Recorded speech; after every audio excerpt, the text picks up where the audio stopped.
அது ஒரு கஷ்டமான காலம். என் இறைவன் அல்லாஹ் என்று சொன்னதற்காகவே அல்லாஹ்வின் தூதர் ஸல்லல்லாஹு அலைஹி வஸல்லம் அவர்கள் பல கொடுமைகளை சந்தித்தார்கள். ஒரு நாள் நபிகளார் காபாவிற்கு முன்னால் சஜ்தாவில் இருந்தார்கள். அப்போது அங்கிருந்த குறைஷி தலைவர்கள் ஏளனம் செய்து சிரித்தார்கள். அபூ ஜஹலுக்கு ஒரு கொடூரமான எண்ணம் வந்தது. அறுக்கப்பட்ட ஒட்டகத்தின் குடல்களை எடுத்து வந்து நபி அவர்கள் சஜ்தாவில் இருக்கும்போதே முதுகு பகுதியில் கொட்டினார்கள். கனமான அசுத்தத்தை சுமந்தபடி நபி அவர்கள் சஜ்தாவிலேயே இருந்தார்கள். அங்கே இருந்த ஆண்கள் யாரும் உதவ முன்வரவில்லை. ஆனால் ஒரு சிறுமி ஓடி வந்தார்கள். அவர்கள்தான் நபிகளாரின் அன்பு மகள் பாத்திமா ரலி.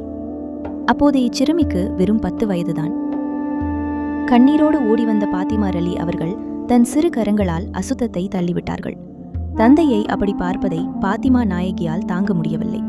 அக்கிரமக்காரர்களுக்கு முன்னால் இச்சிறுமி தைரியமாக நின்றார்கள்.